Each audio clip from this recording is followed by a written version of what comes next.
Creímos que había muerto, hasta que lo vi caminando junto a las rocas. Nunca pensé que terminaría contando esto en internet, pero llevo años cargándolo solo y ya no puedo más. Si alguien me hubiera dicho que el peor golpe de mi vida vendría de mi propia familia, me habría reído. Yo creía que esas cosas les pasaban a otros, no a nosotros, los que compartimos domingos, cumpleaños y secretos desde niños. Me llamo Daniel, tengo 35 años y hasta hace 4 mi vida era bastante normal. Trabajaba como encargado en una ferretería. Estaba casado con Laura desde hacía 7 años y teníamos una hija de 5, Sofía. No éramos ricos, pero nunca faltó comida en la mesa. Mi padre vivía solo en un pueblo costero, rodeado de acantilados y enormes rocas negras que daban al mar. Siempre decía que el sonido del agua golpeando las piedras lo mantenía vivo. Y luego, simplemente, desapareció. Un día dejó de responder llamadas. Después su vecino avisó que no lo veía desde hacía días. Fui con mi hermano menor, Iván, a buscarlo. Encontramos su coche cerca de las rocas, las llaves dentro y su chaqueta en el asiento trasero. No había señales de pelea ni nada raro, solo el mar golpeando fuerte contra las piedras. La policía dijo que probablemente había resbalado y caído al mar. Nunca encontraron el cuerpo. Ahí empezó todo. Mi padre siempre había sido el que mantenía unida a la familia, y su desaparición dejó un vacío enorme. Pero además dejó algo más, una pequeña empresa de transporte que manejaba con Iván y conmigo como socios informales. Nada grande, 2 camiones y contratos pequeños, pero suficiente para darnos un ingreso extra. Después de su desaparición, Iván empezó a insistir en que había deudas, que el negocio estaba peor de lo que creíamos y que lo mejor era vender los camiones antes de perderlo todo. Yo estaba devastado por la supuesta muerte de mi padre y confié en él. Firmé los papeles sin revisar demasiado. Ese fue mi error. 2 meses después descubrí que la empresa no tenía deudas importantes, y que Iván había vendido los camiones a nombre de una empresa de un amigo suyo, prácticamente regalados, para luego recomprarlos él mismo. Básicamente, me sacó del negocio usando mi dolor como herramienta. Cuando lo enfrenté, me dijo algo que todavía me quema. Papá siempre confió más en ti. Esta vez me tocaba ganar a mí. No solo perdí mi parte del negocio, también perdí la relación con mi hermano. Mi madre, para no dividir la familia, decidió no tomar partido. Y Laura, bueno, ella empezó a cansarse de verme deprimido, irritable y sin dinero extra para sostener gastos. La situación empeoró cuando la ferretería donde trabajaba cerró. En cuestión de meses pasé de tener 2 ingresos a quedarme sin trabajo y con deudas acumulándose. Recuerdo una noche en la cocina, mirando facturas mientras Sofía dormía. Laura me dijo, sin levantar la voz: no puedo seguir viviendo así, Dani. Todo es problema tras problema. Sentí que me ahogaba. Yo también estaba cansado, pero no tenía fuerzas ni para defenderme. Intenté conseguir empleo en todos lados, repartidor, almacén, conductor, lo que fuera. Nada salía. Era como si todo se hubiera alineado para empujarme al fondo. Y mientras tanto, Iván subía fotos en redes con camiones nuevos y viajes de trabajo. Nuestra propia familia celebraba su éxito. A mí apenas me llamaban. La humillación llegó cuando tuve que pedirle dinero prestado a mi madre para pagar la luz. Ella me ayudó, pero añadió: tu hermano sabe hacer negocios, deberías aprender de él. Esa noche lloré en silencio en el baño para que Sofía no me escuchara. Intenté levantarme. Conseguí trabajo descargando mercancía de madrugada. Dormía poco, llegaba molido a casa y aún así no alcanzaba para todo. Laura empezó a quedarse más tiempo en el trabajo. Discutíamos por cualquier cosa: dinero, cansancio, mi mal humor. Lo peor fue sentir que yo estaba fallando como esposo y como padre. Pero empecé a tener pequeñas victorias. Nada espectacular. Solo pasos pequeños. Logré conseguir turnos extra. Empecé a hacer trabajos de reparación a domicilio gracias a clientes antiguos de la ferretería. Poco a poco entraba algo más de dinero. Por primera vez en meses pensé que quizá podríamos salir adelante. Entonces ocurrió algo que volvió a poner todo patas arriba. Una tarde recibí una llamada desde el pueblo costero, donde desapareció mi padre. Era el mismo vecino que había avisado aquella vez. Y sus primeras palabras fueron: Daniel, creo que acabo de ver a tu padre. Sentí que el mundo se detenía.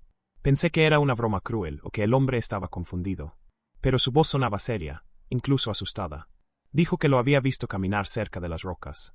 Delgado, con barba, pero era él. Mi padre. Colgué temblando. Laura me miraba sin entender nada. Y por primera vez en años sentí algo que no era tristeza ni rabia. Era miedo.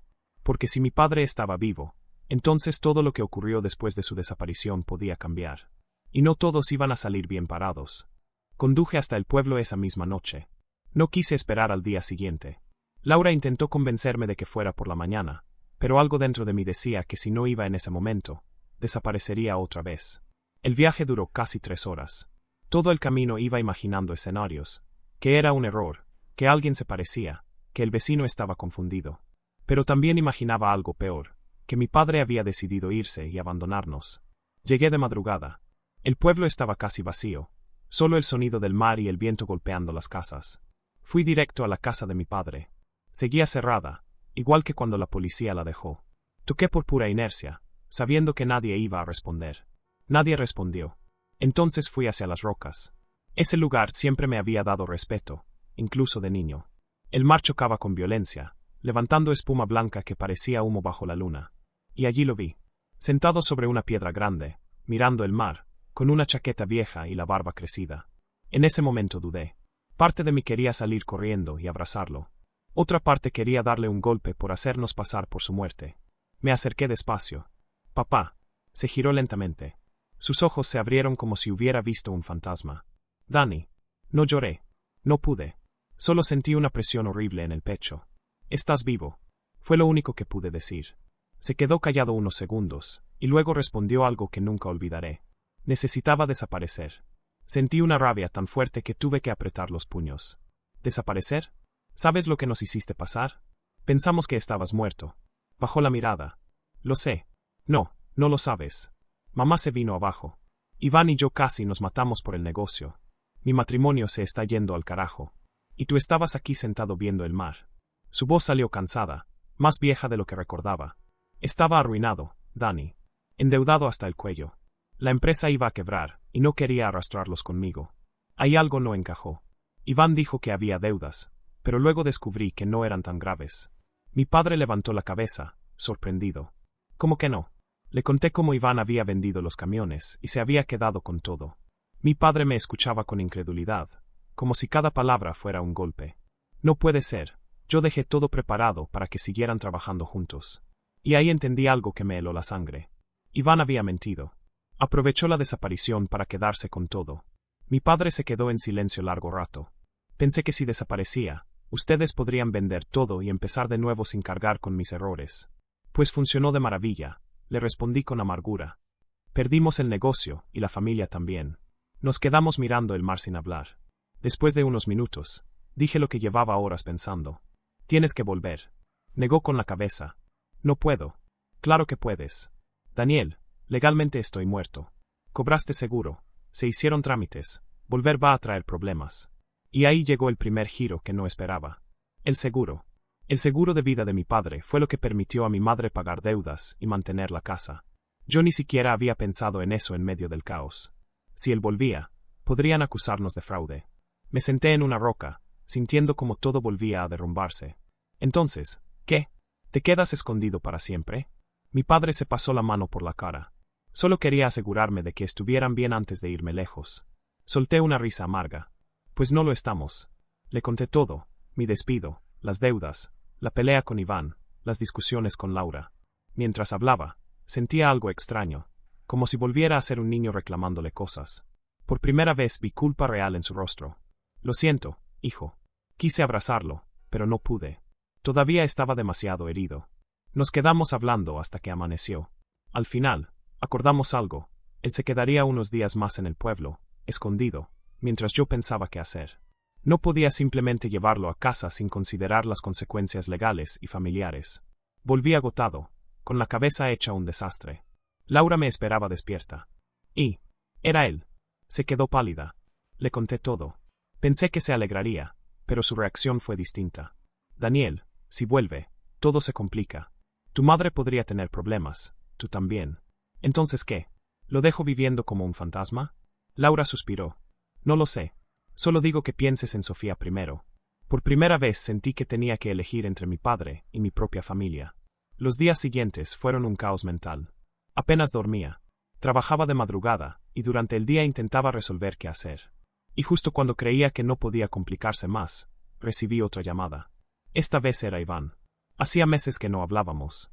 Necesito verte, dijo, con voz tensa. Nos encontramos en un bar. Lo noté más delgado, nervioso. Estoy metido en un problema, me dijo sin rodeos. Resulta que el amigo al que vendió los camiones lo había estafado. Le quitó parte del negocio y lo dejó con deudas enormes. Ahora estaba a punto de perderlo todo. Y entonces soltó lo que menos esperaba escuchar. Necesito tu ayuda, Danny. Lo miré sin saber si reírme o irme. El mismo hermano que me traicionó ahora pedía ayuda. Y ahí, por primera vez, sentí algo oscuro dentro de mí. Una voz que decía, déjalo caer. Era la oportunidad perfecta para que probara su propia medicina. Pero también era mi hermano. Esa noche casi me rindo. Volví a casa caminando sin rumbo durante horas, pensando que tal vez lo mejor era dejar de intentar arreglarlo todo. Irme, empezar de cero en otro sitio y olvidarme de todos. Estuve a punto de hacerlo. Y entonces recibí un mensaje de audio de Sofía, enviado desde el teléfono de Laura. Papá, ¿vienes mañana a mi actuación? Prometiste que no faltarías. Me senté en una parada de autobús y lloré como un idiota, porque entendí que no podía escapar. Tenía que enfrentar todo, incluso si eso significaba que algunos iban a caer. Y aún no sabía que lo peor estaba por llegar. Al día siguiente fui a la actuación de Sofía con los ojos hinchados por no dormir. Ella salió al escenario vestida de árbol. Ni siquiera recuerdo por qué en su escuela hacían una obra sobre un bosque que cantaba, pero cuando me vio entre el público, sonrió como si yo fuera lo único importante ahí. Y entendí algo muy simple. No podía seguir viviendo reaccionando a las desgracias. Tenía que tomar decisiones, aunque fueran duras. Esa misma noche llamé a mi padre. Tenemos que arreglar esto, le dije. No puedes seguir escondido. Guardó silencio. Si vuelvo, habrá problemas legales. Ya los hay. Solo que todavía no los ves. Le conté que Iván estaba al borde de la quiebra. Mi padre quedó impactado. Todo esto es culpa mía. No, le respondí. Cada uno tomó sus propias decisiones. Entonces ocurrió algo que no esperaba escuchar. Daniel, necesito pedirte algo. ¿Qué? Ayuda a tu hermano. Me quedé helado. Después de lo que hizo, sigue siendo tu hermano. Y ahí llegó uno de los momentos más difíciles para mí. Porque parte de mí quería verlo caer. Quería que sintiera lo mismo que yo cuando me quedé sin nada. Pero otra parte recordaba cuando de niños compartíamos la misma habitación, cuando él me defendía en peleas o cuando pasábamos horas jugando en el taller de papá. Esa lucha interna me consumía. Acepté reunirme otra vez con Iván, pero esta vez en su oficina. Cuando llegué, entendí lo grave de la situación. Empleados preocupados, teléfonos sonando sin parar y facturas acumuladas sobre el escritorio. ¿Cuánto debes? Pregunté. Me dio la cifra. Sentí que el estómago se me hundía. Era muchísimo más de lo que yo imaginaba. Si pierdo esto, lo pierdo todo, dijo, sin mirarme. Lo observé unos segundos, y le solté algo que llevaba meses guardado. ¿Sabes qué se siente perderlo todo? Porque yo sí lo sé. Gracias a ti. Iván se quedó callado. Por primera vez, no intentó justificarse. La cagué, Danny.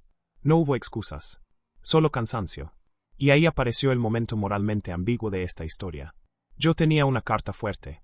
Sabía cosas del negocio, clientes antiguos que aún confiaban en mí y contactos que él había descuidado. Podía ayudarlo, pero a cambio de recuperar mi parte y asegurar el futuro de mi hija.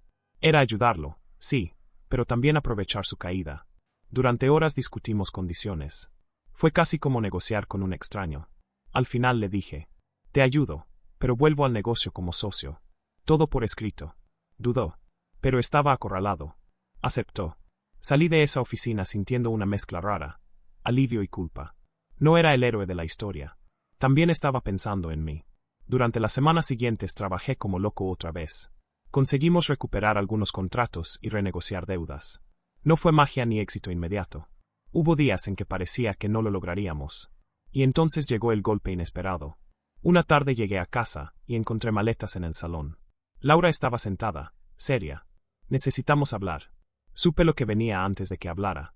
Me voy a quedar unos días en casa de mi hermana con Sofía. Sentí que el aire se iba de mi cuerpo. ¿Por qué? Porque estás aquí pero no estás. Todo es problemas, deudas, familia, drama. Yo también estoy cansada, Daniel. Intenté explicarle que estaba intentando arreglar todo, pero ella negó con la cabeza. Llevas años intentando arreglar cosas que no hiciste tú. ¿Y nosotros? No supe qué responder. Se fueron esa noche. Y ahí toqué fondo de verdad. La casa quedó en silencio. Sin risas, sin juguetes en el suelo, sin nadie. Solo yo y el ruido del refrigerador. Esa noche me senté en el suelo del salón, y pensé seriamente en rendirme. Vender lo poco que tenía, largarme a otro país, empezar de cero sin mirar atrás. Incluso busqué trabajos fuera en el teléfono. Pero no pude hacerlo. Porque al mismo tiempo el negocio empezaba a mostrar señales de recuperación. Si me iba, todo el esfuerzo se perdería y mi hija crecería pensando que su padre huyó. Y entonces ocurrió algo más. 2 días después recibí otra llamada desde el pueblo. Era mi padre. Pero esta vez sonaba diferente. Nervioso. Daniel, creo que metí la pata. ¿Qué pasó? Tu hermano vino a verme. El mundo se me vino encima. ¿Qué? No sabía que tú no le habías dicho nada.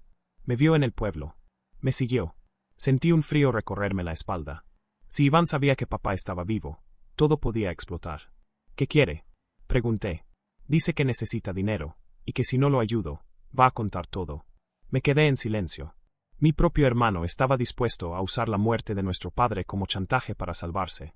Y entendí que se acercaba una confrontación inevitable. La familia iba a estallar. Y esta vez, delante de todos. Sentí una presión horrible en el pecho después de la llamada. Todo lo que habíamos intentado arreglar podía desmoronarse en cuestión de días. Si se descubría que mi padre estaba vivo después de haber cobrado el seguro, el problema no sería solo familiar, sino legal. Llamé a Iván de inmediato. No respondió. Lo intenté otra vez. Nada. Sabía exactamente qué estaba haciendo. Presionar, ganar tiempo, asegurarse de que yo estuviera nervioso. Conduje directamente a su oficina sin avisar. Entré sin tocar. Estaba solo, mirando números en el ordenador. Le solté sin rodeos. Deja en paz a papá. Ni siquiera fingió sorpresa. Así que ya sabes. ¿Qué demonios estás haciendo? Se reclinó en la silla. Intentando salvar mi vida, Dani.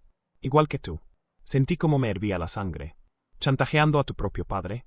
¿Padre? Se rió, pero sonaba cansado. Nos abandonó. Ese golpe dolió porque, en parte, tenía razón.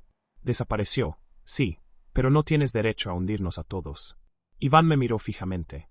Si no consigo dinero rápido, pierdo todo. Y créeme, cuando caiga, no caeré solo. Ahí entendí la amenaza. Podía denunciarlo del seguro y arrastrarnos a todos. Me acerqué a su escritorio. Escúchame bien. Si haces eso, pierdes lo poco que te queda. Nadie va a trabajar contigo después. Se levantó también. La tensión se podía cortar con un cuchillo. Ya estoy perdido, Dani. Fue la escena más dura que tuvimos en años.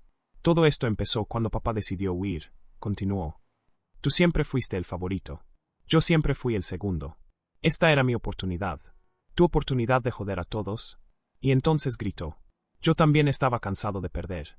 Nos quedamos respirando fuerte, como dos extraños a punto de golpearse. Y ahí ocurrió algo que ninguno esperaba. Iván empezó a llorar. No discretamente. Lloraba como cuando éramos niños y se hacía daño de verdad. Estoy agotado, Dani, no puedo más. La rabia se me mezcló con pena. Pero aún así dije, esto lo arreglas sin chantajes. No sé cómo. Salí de ahí sin una solución clara, pero con la certeza de que la confrontación final era inevitable. 2 días después, mi madre organizó una comida familiar para intentar calmar las cosas. No sabía nada de papá, obviamente. Solo quería que Iván y yo dejáramos de pelearnos. Acepté ir porque necesitaba enfrentar todo de una vez. Cuando llegué, estaban mi madre, mi tía y algunos primos. Iván llegó más tarde, con cara de no haber dormido. La comida empezó tensa, con conversaciones superficiales, hasta que mi madre dijo, lo único que quiero antes de morir es verlos unidos otra vez. Iván me miró. Yo lo miré a él, y entendí que ya no había vuelta atrás. Me levanté y dije, hay algo que tienen que saber. Iván se puso rígido. Daniel, no, murmuró. Pero ya había empezado. Papá está vivo. El silencio fue absoluto. Mi madre soltó el vaso que tenía en la mano. Se rompió en el suelo. ¿Qué dijiste? Repetí cada palabra. Nadie respiraba. Iván cerró los ojos, derrotado. Mi madre empezó a llorar. ¿Por qué? ¿Por qué dirías algo así? Porque es verdad. Expliqué todo, la desaparición, las deudas, cómo lo encontré. No mencioné lo del seguro todavía, pero el caos ya estaba hecho. Mi madre se levantó temblando. ¿Dónde está? En el pueblo. Salió de la casa sin decir nada más. Iván me miró con furia y desesperación. Acabas de destruirlo todo. No. Solo dejé de mentir. La familia empezó a discutir, gritar, preguntar. Algunos me apoyaban, otros estaban indignados. La situación explotó completamente cuando Iván gritó. Y cobraron el seguro. Silencio otra vez. Sentí que el suelo desaparecía bajo mis pies. Mi tía susurró. ¿Qué seguro? Ahora todos sabían. La discusión se convirtió en caos. Acusaciones, llantos, insultos. Yo intentaba explicar que nadie planeó nada, pero nadie escuchaba. Ese fue el conflicto público más fuerte de nuestras vidas. 2 días después, mi madre apareció en casa. Sola. Parecía 10 años más vieja. Vi a tu padre. No sabía qué decir. Está arrepentido. Pero el daño ya está hecho. Se sentó y me tomó la mano. Daniel, ¿qué vamos a hacer ahora? Y por primera vez no tuve respuesta. Mientras tanto, las consecuencias empezaron a caer una por una. El seguro inició una investigación.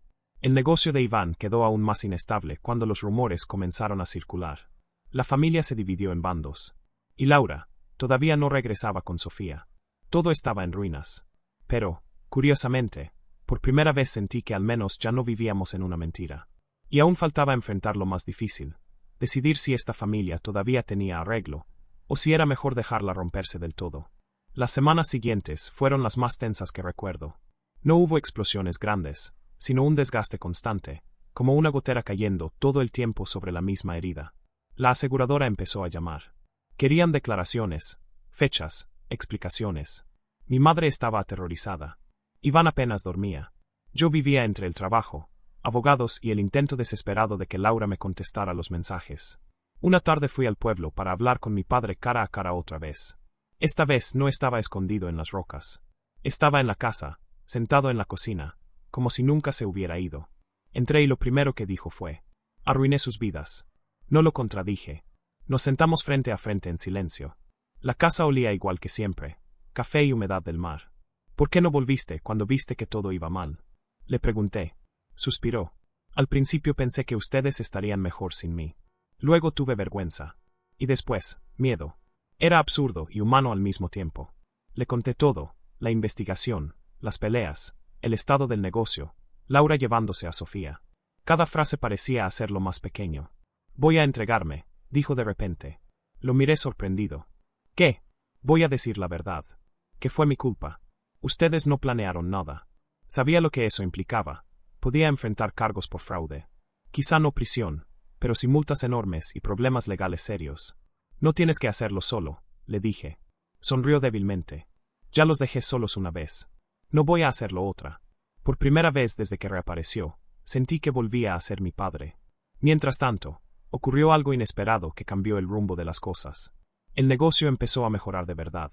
Un antiguo cliente grande volvió a trabajar con nosotros gracias a contactos que yo había recuperado. Con ese contrato, logramos estabilizar pagos y evitar que la empresa quebrara. Iván empezó a comportarse distinto. Más callado, más humilde. Un día, al terminar una jornada larga, se acercó mientras revisábamos facturas. Gracias por no dejarme caer. Tardé en responder. No lo hice por ti. Lo hice por Sofía. Y por mí. Asintió. No necesitábamos más. Pero el giro que nadie esperaba llegó poco después. Una noche recibí una llamada de Laura. Después de semanas de silencio, contesté con el corazón acelerado. Hola. Su voz sonaba cansada. ¿Podemos hablar? Nos encontramos en un café cerca de su hermana. Sofía estaba con su tía. Laura me miró largo rato antes de hablar. He pensado mucho. Esperé lo peor. No quiero separarme. Sentí un alivio que casi dolía. Pero no puedo volver a lo mismo, continuó. Siempre salvando a todos menos a nosotros. No pude discutirlo. Tienes razón. Hablamos durante horas. Le conté lo de mi padre, el negocio, la investigación. Por primera vez en mucho tiempo hablamos sin reproches, solo con cansancio honesto. Y entonces dijo algo que no esperaba. Iván vino a verme. Me quedé helado. ¿Qué? Vino a pedirme perdón por lo que hizo contigo. Dijo que si no fuera por ti, su sobrina se quedaría sin nada. Me sorprendió. Jamás imaginé a mi hermano haciendo algo así. Laura respiró hondo. Creo que todos estamos intentando arreglar algo. Pero no podemos hacerlo si seguimos huyendo. No fue un final perfecto. No volvimos a casa esa noche abrazados como en las películas. Pero acordamos intentarlo de nuevo, despacio. Semanas después, mi padre se presentó ante las autoridades con un abogado. La investigación concluyó que no hubo fraude planificado por la familia, pero él tuvo que asumir sanciones económicas fuertes y devolver parte del dinero del seguro con acuerdos de pago largos. La familia quedó marcada, sí. Algunos parientes dejaron de hablarnos. Otros entendieron. No hubo reconciliación mágica. Iván tuvo que vender uno de los camiones para cubrir deudas. Ya no presume en redes sociales. Trabaja más y habla menos. Mi madre aún no perdona del todo a mi padre, aunque lo visita. Supongo que algunas heridas tardan años en cerrar. Laura y Sofía volvieron a casa, pero seguimos yendo a terapia de pareja. Aprendí que no basta con querer a alguien, hay que estar presente. Y yo, sigo trabajando más de lo que quisiera, pero ahora el negocio es mío y de mi hermano en partes iguales y claras. Sin trampas. Hace unos meses llevé a Sofía a ver el mar donde todo empezó. Mi padre también estaba allí, sentado mirando las rocas. Sofía le preguntó: «Abuelo, ¿por qué te fuiste?» Nos quedamos en silencio. Él respondió: «Porque pensé que desaparecer arreglaba problemas. Pero solo los hace más grandes». Ella lo miró y luego dijo: «Bueno, pero ya volviste». A veces los niños simplifican lo que los adultos complicamos durante años. Nada quedó perfecto. Todavía hay resentimientos, pagos pendientes, discusiones ocasionales. No somos una familia feliz de anuncio. Pero ya no vivimos en mentiras ni silencios. Y, honestamente, después de todo lo que pasó, eso ya es bastante. A veces me preguntan si perdoné a mi padre. La verdad es que no lo sé. Pero ya no estoy cargando esa rabia todos los días. Y eso, para mí, ya es una forma de paz. Si alguien está leyendo esto pasando por algo parecido, solo puedo decir algo. Enfrentar el desastre duele, pero huir casi siempre lo empeora. Y aunque parezca imposible, a veces, después de tocar fondo, todavía queda algo que salvar.